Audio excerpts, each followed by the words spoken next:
Bon bah salut Greg. Salut David. Ça faisait longtemps qu'on n'avait pas fait podcast sur la chaîne Bip Bip. Ça fait longtemps qu'on n'a pas fait de vidéo. Ouais, c'est Parce clair. que je suis pas très assidu. Ça fait un peu longtemps. Moi non plus, je ne le suis pas. Enfin bon, là c'est l'occasion de discuter de ce qui s'est passé depuis un certain temps, c'est-à-dire la course que tu as faite à Nürburgring, Nürburgring. ouais, voilà, Nürburgring, en Allemagne, C'est ça. et avec la nouvelle Pygmée. C'est ça. Donc voilà. Déjà, la première question, c'est pourquoi tu as voulu emmener la Pygmée au Nürburgring. Ouais, alors déjà, je vais expliquer quand même aux auditeurs pourquoi il y avait plus de vidéo. C'est parce que clairement, j'avais pas le temps. J'étais en train de finir le montage de la voiture et la voiture, à la base, bah, je me suis dit, voilà, ça démarre, ça roule. J'avais été laissé sur circuit, ça roulait, mais en fait, j'avais quand même beaucoup de choses pour la faire homologuer à faire, notamment toute ma transmission, parce que fallait que je mette tout aux normes. Donc j'avais un pont autobloquant, il a fallu enlever l'autobloquant, j'avais des cardans récents, il a fallu enlever les cardans récents pour mettre des donuts. Je connaissais pas les boîtes houlantes, donc il a fallu me faire que je m'y fasse pour régler le pont et tout. Donc voilà, donc j'avais vraiment pas le temps, j'avais trop de boulot sur la voiture. Alors pourquoi le Nürburgring ? À la base, cette voiture-là, c'est la voiture d'Henriou et l'une des premières courses qu'elle a faites, cette voiture-là, c'est au Nürburgring.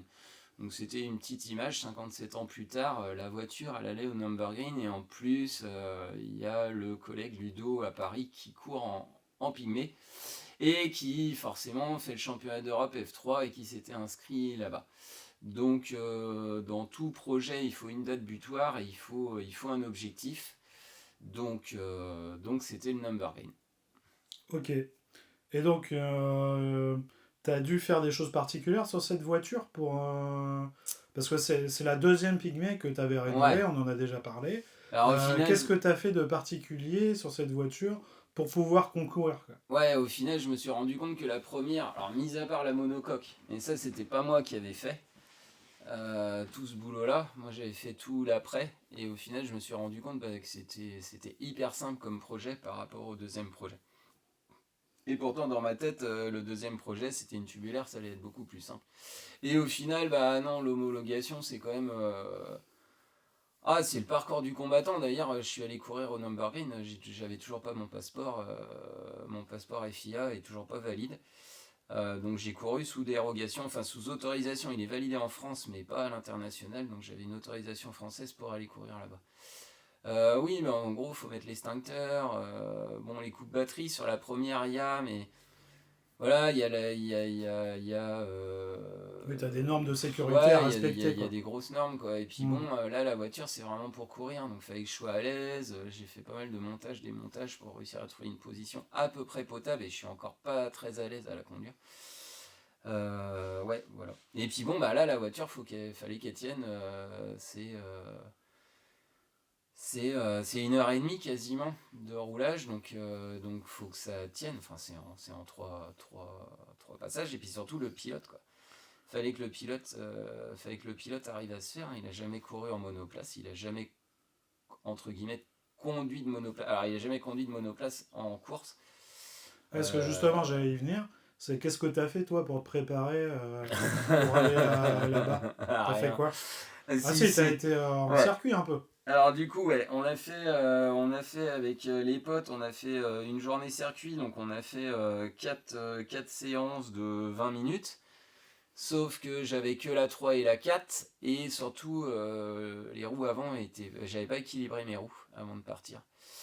Donc autant dire qu'en ligne droite, ça partait dans tous les sens, voilà, c'était pas équilibré, et puis d'avoir que la 3 et la 4, ça change beaucoup la donne. Donc voilà, j'ai juste fait ça, j'ai fait un test pour voir si mon moteur fonctionnait, si mes trains roulants, il y avait rien qui allait pas.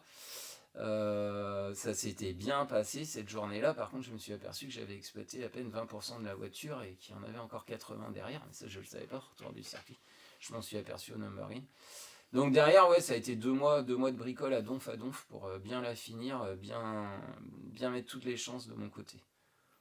Ok. Et donc après ça, donc là, Ah t'étais. si, quand même. Il y a un truc que j'ai fait, c'est que j'ai regardé au moins 200 fois les vidéos des F3000 Ok. au Nürburgring, caméra embarquée, et je suis allé faire du simulateur. Donc simulateur des F3000, bon, le gars n'arrivait pas à trouver, donc du coup j'étais sur une Formule 1, une Lotus 68 qui était bridée de 60% pour ramener à la puissance de ma voiture, et puis avec les rapports de boîte quasiment de ma voiture.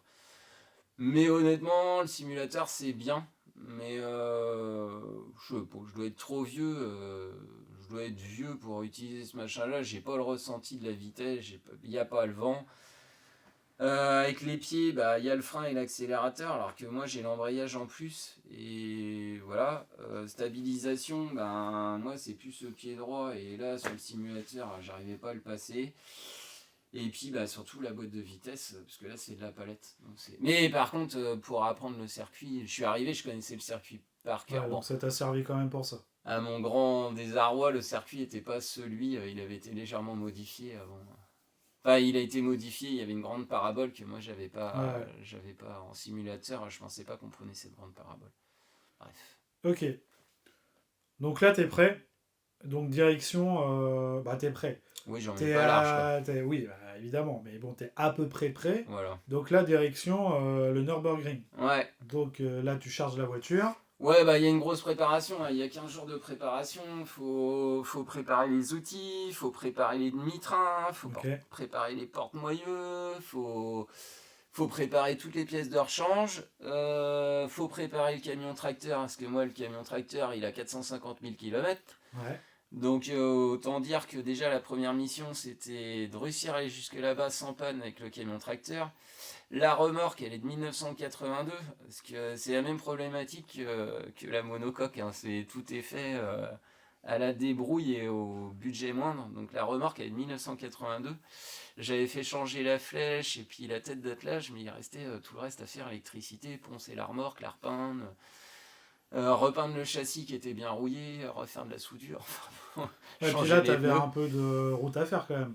Avec. Bah ouais, on avait quand même au GPS, il devait y avoir 10 heures, nous on a mis 13 heures à y aller. Ouais. Fallait trouver le plan pour aller chercher de l'essence en 102 d'octane, donc passer par le Luxembourg, enfin voir dans quelle station c'était distribué.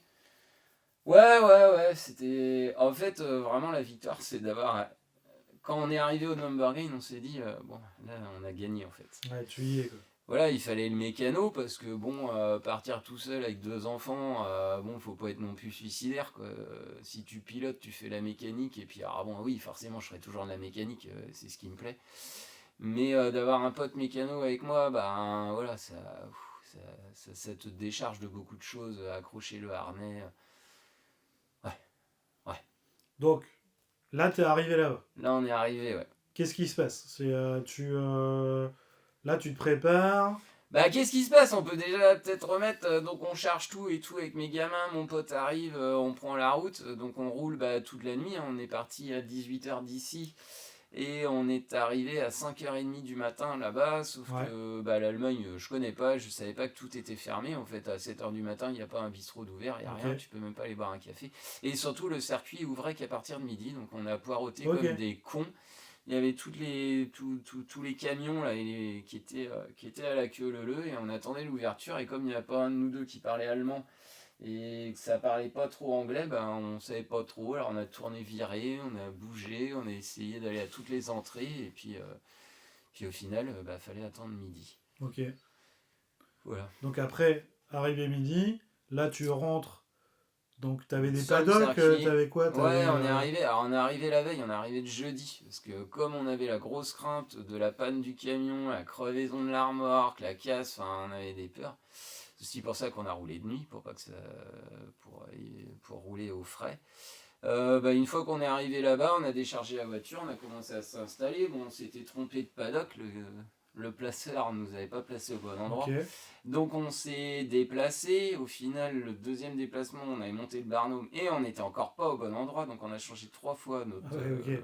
position. Il faut se rappeler qu'on n'avait pas dormi de la nuit, qu'on était assez électrique. Et puis au final, une fois que l'organisateur du F3 historique est arrivé, bah là il nous a placés et tout, puis c'était nickel. Tout allait, quoi. Et là tout le monde a commencé à arriver, donc c'était plutôt sympa, petit apéro et tout. Ok. Donc là, tu faisais des essais ce jour-là ou c'était le Non, lendemain? rien. Non, nous on avait décidé, ouais, je te dis, vraiment de partir en avance. Et puis, ouais, il y avait un gros stress, hein, je ne cache pas que moi Ouais. j'étais électrique, donc de partir la veille, voilà, ça te permet de te poser, aller au resto, prendre un petit apéro. Ok. Donc après, donc le lendemain. Le Et lendemain, là. là, le lendemain, j'étais comme ça, j'ai dû aller 10 fois aux chiottes avant de monter aux toilettes, avant de monter dans le baquet. On n'arrivait pas à accrocher le harnais, parce que forcément on avait pensé, enfin bon, on avait tout vérifié, mais je n'avais pas expliqué à mon collègue comment harnacher. Puis comme moi j'étais comme ça, j'étais pas d'une grande aide. Et puis bah ouais, puis là on part en essai. Ok. Là, donc les essais en gros c'est des essais chrono. En gros on part tous ensemble, hein. On part tous ensemble sur le circuit et puis c'est faire le meilleur temps. Donc on était 25 je crois à prendre le départ. Et il faut faire le meilleur temps et c'est le placement sur la grille. Donc le meilleur temps il part premier, et puis après 2, Puis 3, après, 4. ouais. Voilà. Donc voilà. Et toi, tu t'es senti comment pour ton essai, pour tes essais, tout Alors, ça? moi j'avais changé les rapports de boîte ici, donc j'avais pas du tout la même chose que quand j'avais fait les essais de la voiture. Je ne savais pas si la boîte de vitesse fonctionnait, parce que forcément j'avais pas pu essayer la voiture, hein, je vais pas aller l'essayer sur la route. Le moteur, bon ça je savais que ça devait fonctionner, mais j'ai quand même claqué 3 bougies à la mise en route. Donc ouais, il y a le gros stress qui monte, chauffe du moteur, et puis là on part, et donc sur le tout petit ligne droite dans les paddocks, j'enquille première, deuxième, troisième, quatrième. Alors avec ces voitures-là, hein, c'est le fiasco, parce que tant qu'on n'est pas dans les tours, elles ratatouillent. Mais au moins j'ai vu que ma boîte de vitesse fonctionnait, donc je me suis dit, bah là on est au top du top. Et puis au moment de rentrer dans les stands, je sais pas. J'ai dû paniquer, j'ai fait de la merde, c'est clair, et en fait j'ai bloqué ma boîte de vitesse en première. Mon sélecteur, j'avais refabriqué un sélecteur bien, je pensais mieux que celui que j'avais sur la voiture quand je l'ai acheté. Et en fait il est sorti de son logement et je pouvais plus aller chercher ma 2, ma 3, ma 4. Donc j'étais Ok. bloqué en première. Et la veille au resto, les gars m'avaient dit de toute façon tu t'en fous des essais, au pire tu partiras dernier. Par contre ce qui est important c'est de faire 3 tours pour être qualifié. Donc voilà, donc je suis sorti, je me suis dit bah, je suis en première, et bah, je vais faire 3 tours au ralenti. Donc je me suis calé sur le côté de la piste, j'ai levé la main et j'ai vu tous les collègues passer à fond la caisse et moi en première. Donc en fait en soi je m'en fous, ça aurait peut-être rien changé, mes temps n'auraient pas été terribles, mais par contre de pouvoir passer les rapports et vraiment de pouvoir tester la piste, Ouais. là, ça veut dire que je suis sorti des essais, c'est comme si j'avais pas fait d'essai. Ouais. Donc la voiture, je savais toujours pas si ça fonctionnait, je savais pas si mes trains roulants fonctionnaient, et surtout, moi, j'avais toujours l'appréhension de ma voiture. Elle n'avait pas pu passer, cette peur de la voiture, elle n'était pas passée. Ok.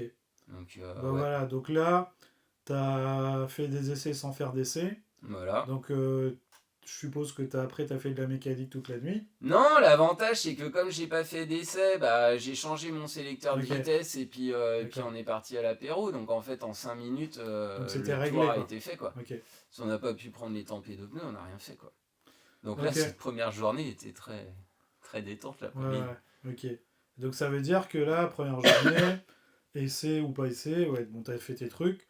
Et donc le lendemain, là, tu prends la ligne de départ. Ouais, alors le lendemain c'est un petit peu différent. L'organisateur avait négocié qu'on fasse 2 tours du Nürburgring, donc le grand circuit. Parce que Ok. nous on tournait sur le Formule 1 et donc ils avaient bloqué la nationale pour qu'on puisse sortir du circuit pour aller enquiller le grand circuit. Ok. Pour faire le Donc vrai tour, quoi. voilà, donc ça j'avais dit si les essais se passent bien, j'irai pas. Parce que je voulais économiser mon moteur et ma voiture. Et oui, bon, parce qu'il y a d'autres histoires aussi, hein. Moi j'avais des pneumatiques qui étaient à la corde, il y a un concurrent qui m'a dépanné des pneus et tout, mais bon, des pneus d'occasion qui étaient vieux, mais Ouais, qui ouais. étaient en meilleur état que moi. Bon, bref, hein, il y a toute une problématique toujours, enfin, ouais, financière, c'est toujours financier en fait. Et donc, bah, comme les essais, j'avais rien pu bouiner, bah, je me suis dit, je vais essayer la voiture sur le Nürburgring, le Ouais. grand, quoi. Donc, ouais, ça, c'est une expérience d'enfer. Ça, c'est le truc de fou. Ça, c'est vraiment le point clé de tout le week-end, c'était d'avoir tourné sur ce grand circuit. Alors moi j'ai pas fait le fanfaron, hein. En gros ils ont bouclé les 2 tours le temps que j'en boucle un. Ce qui fait que le deuxième tour je l'ai fait tout seul, peinard, il y a tout le monde qui me regardait, limite je faisais coucou quand je passais. Ok. Je connaissais pas ce circuit, moi je joue pas à la PlayStation. Alors, tous les virages ils sont à l'aveugle, et puis je voulais pas péter la voiture, je voulais juste rouler avec. Ouais. Donc ça m'a fait 40 km de roulage. Et ce qui n'est pas négligeable. Au moins l'après-midi, j'ai pris la course. Je savais que ma boîte de vitesse fonctionnait, mon moteur fonctionnait, mes freins fonctionnaient. Ah oui, parce qu'aux essais, j'avais pas de frein aussi. Donc, ouais. Toujours un peu, ça sert toujours un petit peu. Non, c'est parce que t'es pas passé et il me faut quelqu'un pour purger. Et comme t'es pas passé, bah, j'ai oublié, je suis parti, j'avais pas purgé les freins. Les freins. Bref. Ok, et bah non, mais c'est super. Mais c'était quoi tes sensations sur le circuit là? Parce que t'as dit oui, j'ai fait. C'est des trucs hyper techniques quoi, mais tes sensations à toi. Bon, il y a des trucs, ça va faire un peu le vantard, mais il y a un truc, moi, qui m'a beaucoup marqué, c'est traverser les paddocks avec. Je sais pas, il y avait vraiment beaucoup d'Allemands qui avaient fait le déplacement pour le Nürburgring classique et dépasser devant toute cette foule qui. Alors, déjà, tu mets en chauffe la voiture pendant presque une demi-heure, là, la faire hurler pour la faire chauffer. T'as plein de monde devant toi en train de te filmer, prendre des photos et tout. Tu te dis, oh là là, là, je suis quand même monté en gamme. Là, je fais pas des courses de Solex, quoi. Enfin, même si en course de Solex, il y a du monde aussi, mais là c'était un petit peu différent. Ouais. Et puis après, traverser tous les paddocks au volant de la voiture et ils se mettent derrière le safety pour prendre le départ de ce grand. Ouais, enfin tu traverses le plateau d'avant-guerre et tout, c'est extra. Et puis après, le Nürburgring en lui-même, nous on connaît pas ça en France. Alors oui, on aurait peut-être. On a des circuits vallonnés, hein, par exemple à l'Énon, ça descend, ça remonte. Mais là, c'est différent. C'est qu'en fait, tu es sur le plancher des vaches et d'un seul coup, tu te retrouves. Alors, on est pas en. Je sais pas combien de mètres d'altitude ça fait, ça doit pas être énorme, mais tu montes quoi. Et puis après, tu redescends. Et. Bon, après, j'étais sur mon petit nuage, mais la plupart des virages ils étaient en aveugle quoi, donc ça veut dire que t'arrives et tu sais pas si le virage enfin tu sais pas quel virage, tu sais pas si c'est à droite ou à gauche et puis bon bah de voir les marques au sol, alors bon moi mes collègues ils ont pas dû avoir le temps à la vitesse qu'ils sont passés, mais moi j'ai vu tous les écriteaux au sol, les photographes qui flashaient, tous les commissaires de piste partout, puis j'étais tout seul de toute façon sur le green, il y avait personne, donc ouais c'est vraiment chouette. Et l'après-midi du coup bah on est parti pour faire la course. Donc là, j'étais beaucoup plus serein par rapport à la veille, j'avais reroulé le matin, mais bon, il y a toujours de l'appréhension. Ouais. Je partais avant-dernier, donc de toute façon, je risquais pas, même si je passais la marche arrière, parce que souvent, dans la précipitation, bah, la première course, on passe la marche arrière, et du coup, on part en marche arrière. En Austin, j'avais fait la même, à ma première course. Donc j'étais avant-dernier. Et en fait, bah, le tour de chauffe, donc tu fais ton tour de chauffe, et puis après tu arrives sur la ligne de départ, mais comme on était quand même 25, bah, les premiers ils sont arrêtés sur la ligne de départ, et moi je suis arrivé, j'étais lancé en fait, j'ai marqué un temps d'arrêt, même pas une seconde, et le feu est passé au vert, en plus la procédure de départ était pas du tout celle qu'on m'avait annoncée au briefing, okay. Donc je pense que tout le monde était déstabilisé, puis là tu pars. Et là, bah, là quand tu vois à la vitesse qu'ils vont les mecs, tu te dis... Oh putain, je vais me prendre un tour dès le premier tour quoi. Et là je me suis dit bah de toute façon s'il faut broyer la voiture c'est maintenant quoi. Faut pas que tu passes pour un pingouin. Donc là t'as roulé quoi. Bah j'y ai roulé. Non. T'as essayé j'étais à 50%. Ok. Mais néanmoins, j'ai très t'as combien de kilomètres/heure là, quand t'es comme ça là? Bah dans la ligne droite, les gars disaient qu'ils avaient pris 200. Alors moi je les ai pas pris, mais je pense peut-être un bon 180. Après, c'est plus les courbes en fait. Les courbes, les pif-paf, les remontées en 4, enfin en 3 soudés, en mancher la 4, c'est plus ça qui est. Tu te dis là, s'il y a le moteur qui arrête ou s'il y a un truc, s'il y a une coupure, là je me catapulte quoi. Sur une voiture, quand t'as le moteur enfin la chaîne motrice qui s'arrête, ta voiture elle est folle, elle a plus de. Elle est plus chargée quoi, c'est comme si tu étais en lévitation. Mais bon, en fait, dès le premier tour, enfin dès les premiers tours de roue, j'ai vu que ça allait très très vite devant, puisque le dernier qui est parti, c'est un monsieur qui va très vite, donc il m'a très vite. Dès le départ, il m'a taxé et j'ai vu à la vitesse qui remontait, je me suis dit waouh. Mais très vite, j'ai doublé l'avant-dernier. Et puis je suis remonté sur la voiture qui était devant moi à l'origine. Et là, j'ai vu que j'arrivais à la suivre et je me suis dit, en fait, en courbe, je voyais que j'allais plus vite que lui, mais j'avais la peur de le doubler. Ouais. Donc voilà. Tu t'es dit, je vais rester Je derrière. me suis dit, c'est bien, en fait, tu fais 2 tours comme ça à prendre son rythme, et puis après, tu vas essayer de le doubler. Et puis du coup, je n'ai pas pris de risque, hein. J'ai pris la ligne droite. Et puis du coup, je me suis dit, faut le prendre au freinage. Et puis voilà, et puis ça s'est fait naturellement. En plus, c'est hyper respectueux. Alors, peut-être pas dans les premiers c'est des chiffonniers, hein, ils sont là pour gagner. Par contre, dans les etc., on est là pour s'amuser. Donc, le mec, il a vu que j'étais en train d'essayer. Bon, il m'a pas laissé le doubler, mais tu vois. Oui, il t'a pas empêché. Il a ouvert la trajectoire, et puis derrière, à la relance. Et puis le but, c'est quand même de pas casser votre voiture, quoi. Je suppose. Bah ouais, parce qu'on est tous dans la même problématique. Hein. Alors bon. Il y a des voitures, il y a de la pièce détachée, Chevron, Brabham, tout ça, eux ils ont de la pièce détachée, les usines, nous, Pygmée, nous il n'y a pas de pièce. De toute façon, nous on arrache un demi-train, alors moi j'ai un demi-train d'avance à l'avant, j'ai croyais que j'avais un demi-train arrière, mais non, parce qu'en fait c'est un demi-train F2, et moi c'est des demi-trains F3 que j'ai sur ma voiture. Donc ouais, on n'a pas de pièces détachées, et puis bon, si ça cartonne, je pense que ça fait mal. Le carénage, ça c'est pas grave, c'est de la fibre de verre, tu le refais, mais bon, ça touche pas, quoi. Enfin, il n'y a pas lieu de toucher.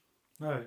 Donc voilà, donc il y avait un petit peu de rythme, et puis après, je voyais les deux qui étaient devant, et je me suis dit, là, c'est bon. Enfin, je regardais le temps à chaque fois que je passais, je me suis dit, ouais, c'est bon, quoi. Au moins, je vais pas finir dernier. Je vais au moins doubler 4 voitures, puis tu te dis, t'as les mecs qui tombent en panne et tout ça, ça va le faire. Et puis, non, en fait, non, parce qu'au moment où je commençais à vraiment trouver mes marques et à me dire, on est au top et là on va passer la ligne d'arrivée, en fait mon module électronique d'allumage qui a clashé, module déporté qui a surchauffé et qui a claqué. Et ça a grillé, quoi. Ouais, ça c'est le truc. Alors oui, c'est vrai, c'est une pièce.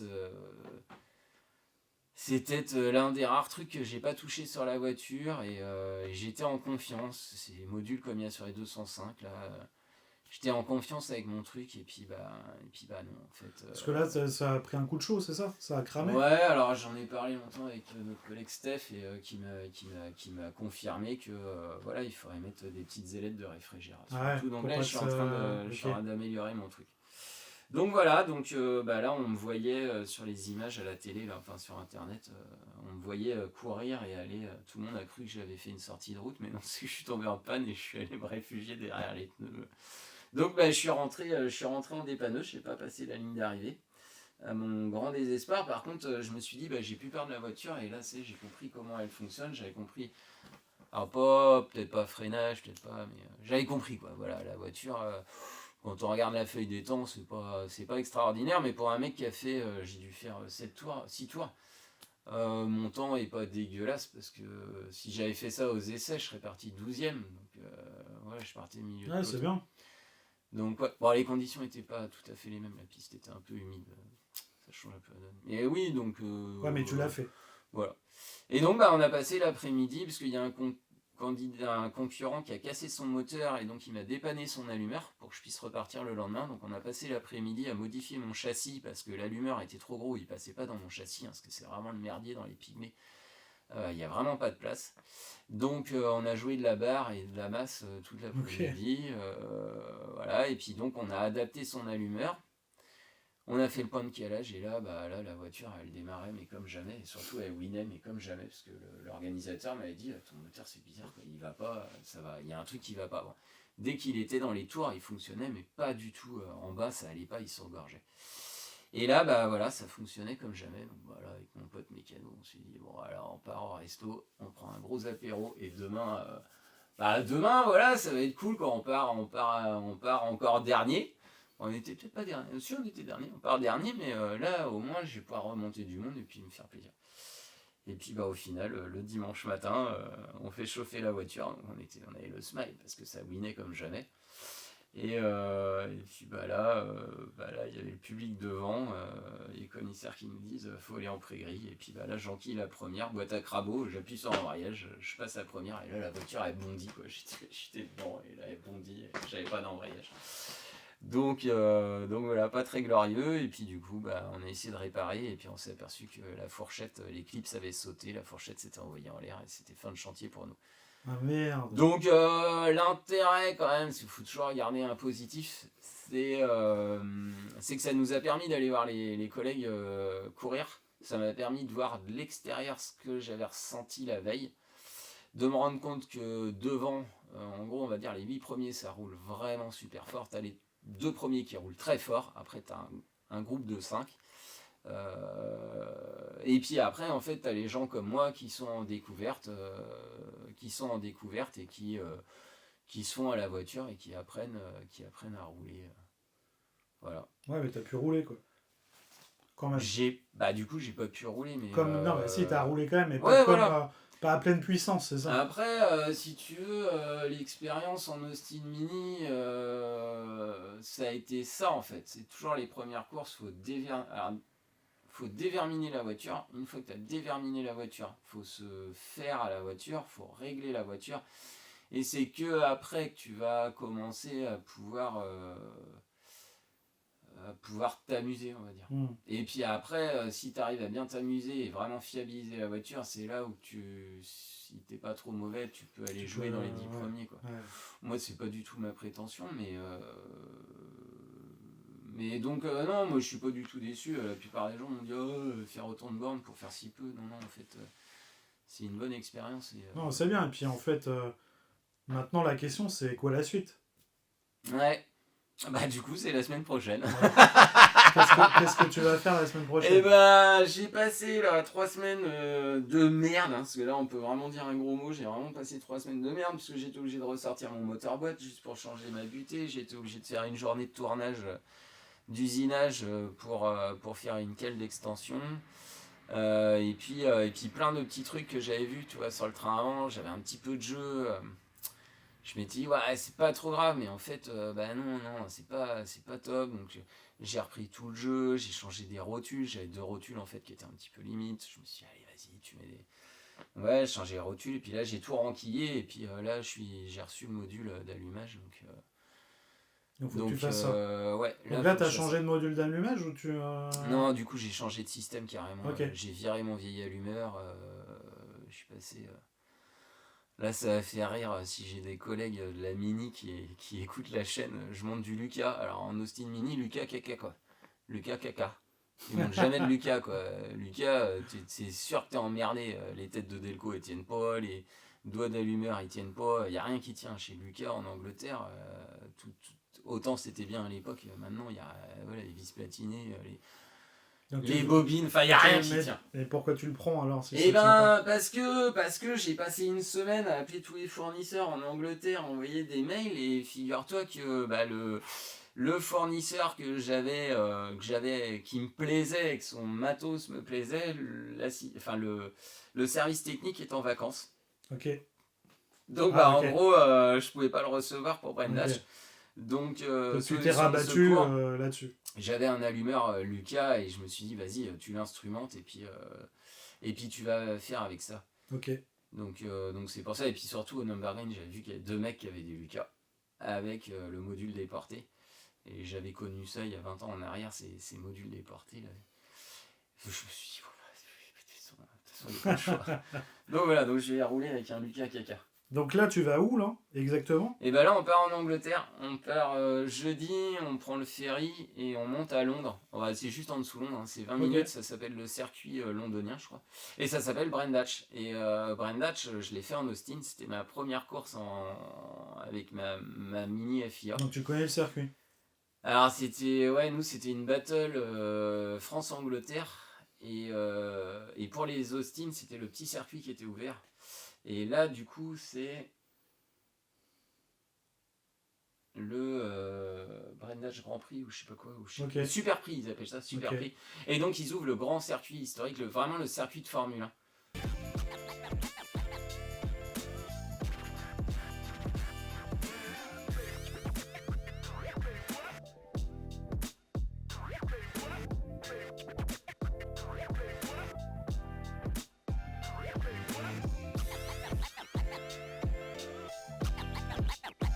Merci d'avoir écouté cet épisode. Je vous donne rendez-vous pour le prochain épisode très bientôt.